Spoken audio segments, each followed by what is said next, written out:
In the Ministry of Magic atrium in June of 1996, Voldemort finally stood face to face with Albus Dumbledore.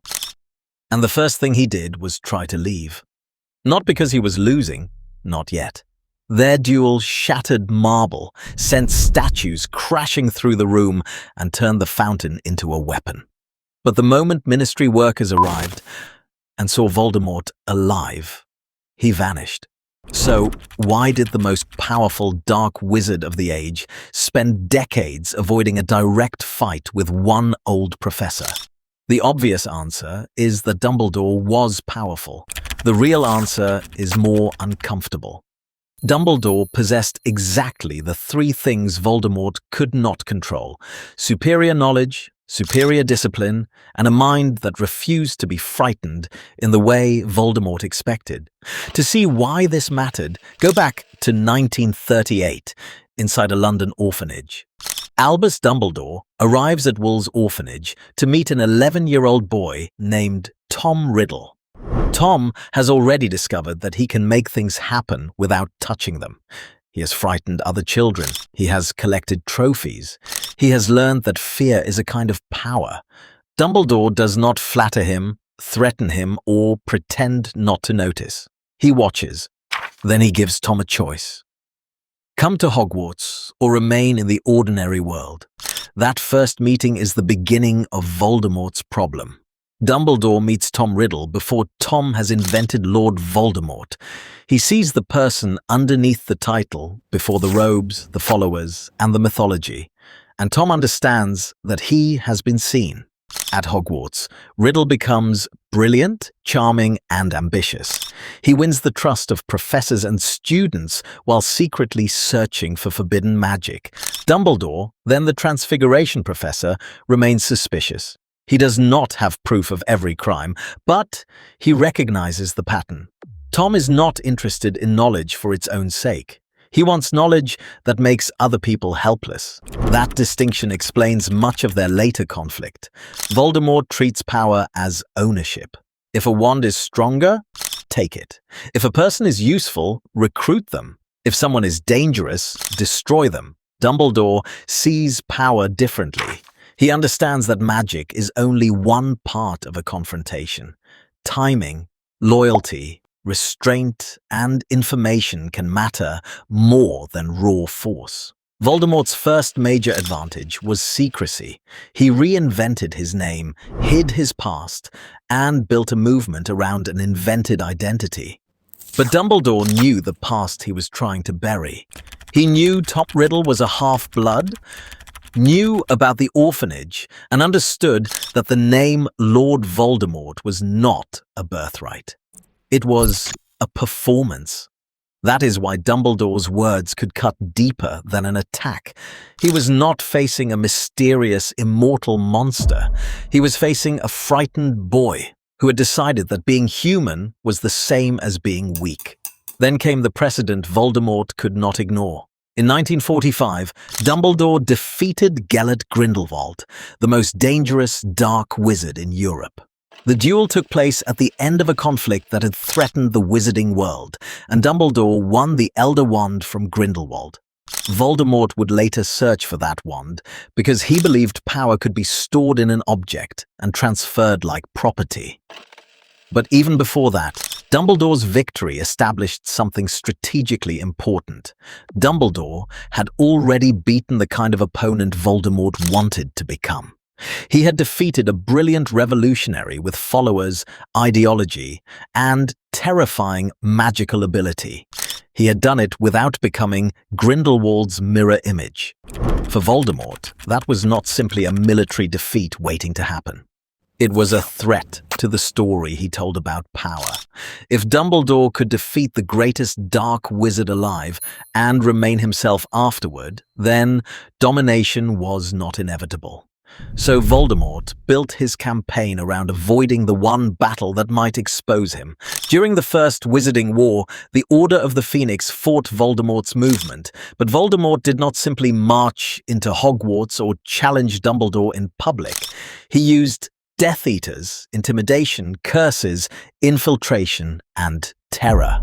He created uncertainty because uncertainty made everyone else fight for him. This was not cowardice in the ordinary sense. Voldemort was willing to enter dangerous places. He attacked the Potters himself. He dueled Harry. He returned to the graveyard in 1995 and rebuilt his army. But he avoided unnecessary risk when the opponent could understand his methods. Dumbledore was dangerous because he did not need to overpower Voldemort to damage him. He only needed to discover what Voldemort had done. By the time Dumbledore begins investigating the Horcruxes, the problem becomes much larger than a duel. A Horcrux is an object containing a fragment of a wizard's soul, created through murder. Voldemort has split his soul repeatedly in an attempt to defeat death. The spellwork is horrific, but the deeper weakness is psychological. Voldemort has hidden pieces of himself in objects connected to his own history. A diary, a ring, Slytherin's locket, Hufflepuff's cup, Ravenclaw's diadem, and more. He believes these objects make him untouchable. In reality, they create a trail. And Dumbledore is exactly the person capable of reading it. This is the turn most explanations miss. Voldemort feared Dumbledore not only because Dumbledore might win a duel. He feared him because Dumbledore could make the duel irrelevant. If Dumbledore understood the Horcruxes, then killing Voldemort's body would no longer be the main objective. The real war would happen in hidden rooms. Old memories and objects Voldemort believed no one could identify. That is why Dumbledore spends the final years of his life collecting memories and testing theories. In the summer before Harry's 6th year, he visits Horace Slughorn with Harry and pursues one altered memory. Slughorn has concealed the truth about Voldemort, asking how to make multiple Horcruxes. Dumbledore knows that one memory could reveal the structure of the entire threat. The scene is quiet, no armies, no explosions, just a headmaster pressing an embarrassed old teacher until the truth becomes impossible to hide. That was Dumbledore's preferred battlefield. Voldemort's own mind made this worse. He could understand hatred, ambition, and fear of death. He could not understand love, sacrifice, or loyalty that gained nothing in return. This blind spot shaped his greatest mistake. He believed Lily Potter's sacrifice was a temporary obstacle rather than a form of magic he could not calculate. Dumbledore understood the protection immediately. More importantly, he understood that Voldemort's inability to understand love would cause him to misread Harry again and again. Dumbledore therefore fought indirectly because indirect action was not a compromise. It was the strategy. He guided Harry toward the truth, protected the Order's knowledge, and allowed Voldemort to believe that his secrets remained safe. But Dumbledore had limits. He was not all-powerful, and he knew it. He could not openly destroy Voldemort without risking the lives of everyone around him.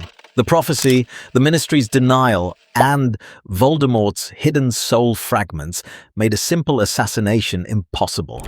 Even the greatest wizard alive could not solve a problem he had not fully mapped. Then, in the atrium, the map was nearly complete. Voldemort attacks Dumbledore with killing curses, conjured fire, and a serpent. Dumbledore answers with shields, animated statues, water, and transfiguration. He fights with precision rather than rage. He protects Harry while forcing Voldemort to spend more and more power in front of witnesses. For a moment, Voldemort possesses Harry. Dumbledore does not attack recklessly because he knows Voldemort's presence is causing Harry unbearable pain. He waits for the possession to break. That pause matters. Dumbledore is not trying to prove he is stronger. He is controlling the conditions of the fight. When Cornelius Fudge and the Ministry officials arrive, Voldemort has a choice. Stay and continue a battle that will expose him to the entire wizarding world, or abandon the confrontation and preserve the fear that protects him. He disappears. Voldemort feared Dumbledore more than anyone alive, because Dumbledore represented the one kind of power Voldemort could never possess. Not merely the power to cast a stronger spell, but the power to understand an enemy without becoming like him. Dumbledore knew Tom Riddle's origin, recognized his habits, anticipated his blind spots, and discovered the mechanism keeping him alive. Voldemort could threaten almost anyone into obedience. He could not threaten Dumbledore into ignorance. So the opening question has a precise answer. Voldemort avoided Dumbledore for decades because a direct confrontation risked more than death. It risked revelation. And for a man who had built his entire identity around being unknowable, being understood was the first defeat.